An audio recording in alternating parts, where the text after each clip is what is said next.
दोस्तों आदाब सलाम नमस्कार। बिहार के 5 लोकसभा क्षेत्रों में तीसरे चरण का मतदान मंगलवार को समाप्त हो गया। आज के इस चुनाव में क्या रहा खास और किस तरह का उत्साह मतदाताओं में रहा, किनका पल्ला भारी दिखा, हम विस्तार से चर्चा करेंगे और यह जानने की कोशिश करेंगे कि किस क्षेत्र में किन का दिखा दबदबा। दोस्तों पहले चुनाव के आंकड़ों को देख लेते हैं, कितना प्रतिशत चुनाव वोट पड़े, पहले इसको हम एक नजर देख लेते हैं, उसके बाद आगे बढ़ेंगे। दोस्तों 54 प्रत्याशी यहां मैदान में थे, जिनकी किस्मत ईवीएम में बंद हो गई। काफी उत्साह के साथ मतदाताओं ने अपने मताधिकार का प्रयोग किया और महापर्व मनाया। जो परसेंटेज आए हैं इलेक्शन कार्यालय से, उसके अनुसार सबसे अधिक मतदान अररिया में हुआ, 62.50%। उसके बाद सुपौल में 62%, मधेपुरा में 61%, खगड़िया में 58% व सबसे कम झंझारपुर में 55.60% यानी 60% वोट पड़े। ठीक है, अब आइए उम्मीदवारों की कैटेगरी भी, पार्टियों को भी हम समझ लेते हैं, फिर आगे बढ़ेंगे। ठीक है दोस्तों, मैंने पहले ही बताया कि 54 उम्मीदवार मैदान में थे, जिनमें से 19 निर्दलीय और 21 अलग अलग पार्टियों के थे। यानी जेडीयू के 3 कैंडिडेट, बीजेपी के 1, एलजेपी चिराग के 1, आरजेडी के 3, वीआईपी के 1 व वाम दल महागठबंधन का एक हिस्सा है उसके भी 1 तथा बसपा के 5 प्रत्याशी यहाँ मैदान में। ठीक है दोस्तों, अब आइए अपनी बात की शुरुआत हम सबसे पहले झंझारपुर से करते हैं। दोस्तों झंझारपुर से जो सूचनाएं आ रही हैं, जो वोटिंग के बाद जो छन कर बातें आ रही हैं, उस पर माने तो एक बार फिर यहाँ जेडीयू बाजी मार सकती है। यानी यहाँ जेडीयू के निवर्तमान सांसद रामतीर्थ मंडल मैदान में है, जबकि वीआईपी पार्टी से जो महागठबंधन का हिस्सा है, सुमन कुमार महासेठ है। कांटे की टक्कर दोनों में थी, लेकिन एक निर्दलीय प्रत्याशी यहाँ आ गए, जिनका नाम था गुलाब यादव। हालांकि निर्दलीय इनको नहीं कहेंगे, बीएसपी से थे। ठीक है, गुलाब यादव की अच्छी पकड़ उस क्षेत्र में रहती है। ठीक, उनकी बेटी जीप अध्यक्ष हैं, जबकि पत्नी एमएलसी है। यहाँ इनके आने से वीआईपी पार्टी को नुकसान होने की सूचना है, जिसका लाभ जेडीयू को यहाँ मिलता दिख रहा है। आपको बता दूं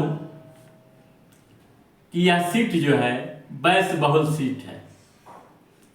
जादव भी 20% हैं, जबकि ब्राह्मण 15% व अति पिछड़ा 35% के अलावा मुस्लिम वोटर्स भी 15% है।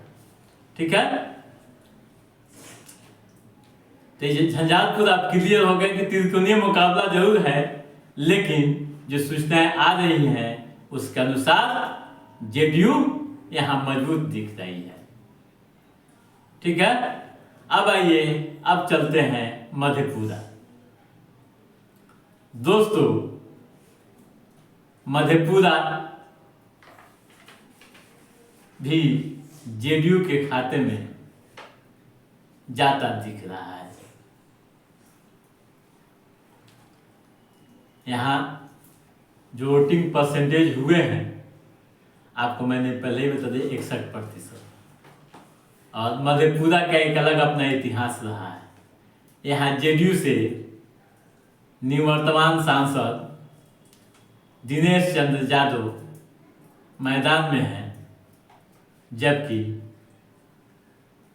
आरजेडी से प्रदीप यादव हैं। ठीक है, अब आइए चलते हैं अररिया। दोस्तों, अररिया की बात करें तो यहाँ आरजेडी काफ़ी मजबूत दिख रहा है। वोटिंग के बाद जो सूचनाएं मिल रही है, जो साथी वहाँ से बता रहे हैं, विश्लेषण कर रहे हैं, उनकी माने तो यहाँ इस बार आरजेडी अपना परचम लहरा सकती है। आपको बता दूं कि आरजेडी से यहाँ शाहनवाज आलम मैदान में है, जबकि निवर्तमान सांसद प्रदीप सिंह बीजेपी के कैंडिडेट हैं। ठीक है, अब आइए अगली सीट की बात करते हैं, सुपौल। दोस्तों, सुपौल में आरजेडी एंड राजद महागठबंधन मजबूत दिख रहा है। कई क्षेत्रों से, अलग अलग क्षेत्रों से जो जानकारियां मिली हैं, उसके अनुसार यहाँ आरजेडी के चंद्रहास चौपाल मैदान में है, जबकि जेडीयू के पूर्व निवर्तमान सांसद दिलेश्वर सामंत यहाँ है। निवर्तमान सांसद से नाराजगी भी लोगों को है, जिसका लाभ आरजेडी को मिलता दिख रहा है। अगली सीट की बात करें, खगड़िया।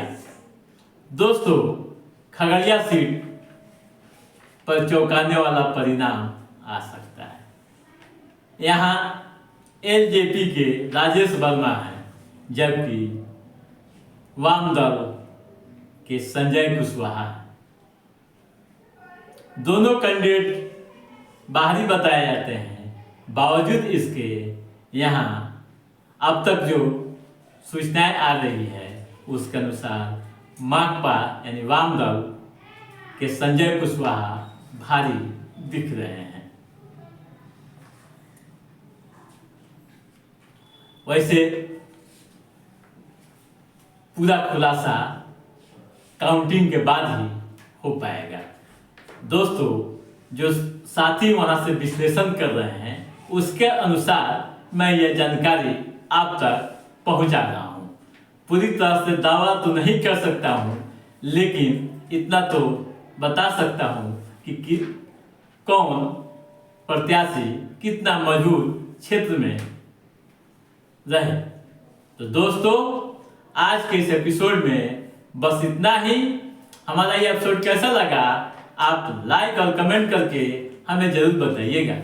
यदि आपने हमारे चैनल को सब्सक्राइब नहीं किया है तो सब्सक्राइब भी कीजिएगा, ताकि पॉलिटिकल गतिविधियों से संबंधित जो भी अप टू डेट है, उसे हम समय समय पर आपके बीच पहुंचाते रहेंगे। तब तक आप अपने दोस्त को दीजिए इजाजत। नमस्कार।